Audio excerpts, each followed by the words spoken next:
हर हर महादेव से महापुराण कथा अध्याय 24। कथा प्रारंभ।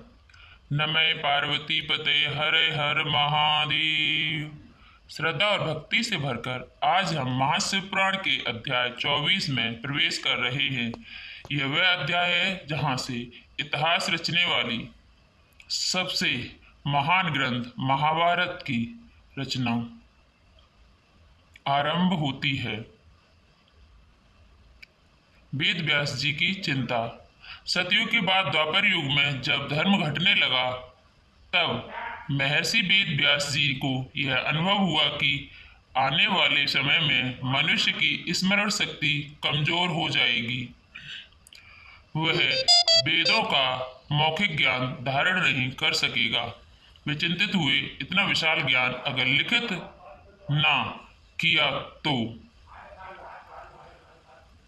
तो अगली पीढ़ियां धर्म से दूर हो जाएंगी। तभी उनके मन में आया, एक ऐसा ग्रंथ रचना चाहिए जिसमें वेद, उपनिषद, पुराण, आचार शास्त्र, नीति और मानव जीवन के सभी पक्ष समाहित हों। इस ग्रंथ का नाम होना चाहिए महाभारत, जिसमें महा है ज्ञान और भारत है मानव समाज का दर्पण। परंतु कौन लिखे? महर्षि वेद व्यास के पास यह दिव्य दृष्टि थी कि वे संपूर्ण कथा देख सकते थे, लेकिन कोई ऐसा नहीं था जो बिना रुके निरंतर इस दिव्य ज्ञान को लिपिबद्ध कर सके। वेद व्यास ने ध्यान लगाया और भगवान शिव से प्रार्थना की। तब आकाशवाणी हुई, हे व्यास, इस कार्य के लिए स्वयं भगवान गणेश उपयुक्त हैं। वे बुद्धि, लेखन और स्मरण शक्ति के स्वामी हैं। गणेश जी का आगमन और शर्त। महर्षि वेदव्यास ने भगवान गणेश का ध्यान किया। गणेश जी प्रकट हुए। उन्होंने प्रणाम कर कहा, हे व्यास, मैं तुम्हारे कार्य में सहयोग करूंगा, पर एक शर्त है, तुम एक पल के लिए भी नहीं रुकोगे। जैसे ही तुम रुके मैं लेखन बंद कर दूंगा। व्यास जी मुस्कुराए और बोले, हे गणेश, मेरी भी एक शर्त है। जब तक किसी श्लोक का अर्थ पूरी तरह समझ लो तब तक उसे मत लिखना। गणेश जी सहमत हो गए। ऐसे आरंभ हुआ मानव इतिहास का सबसे विशाल ग्रंथ महाभारत।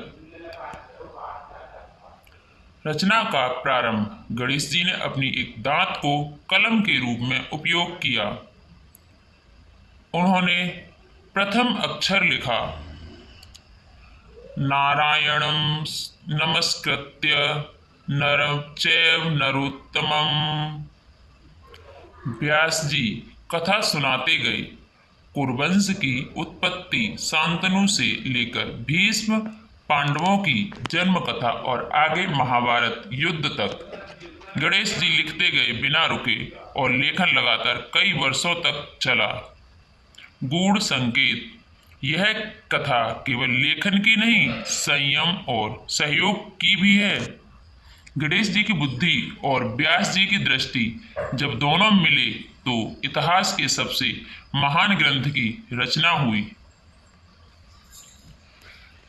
यह अध्याय हमें सिखाता है कि ज्ञान और धैर्य का संगम जब हो तब सृष्टि का रूपांतरण संभव है।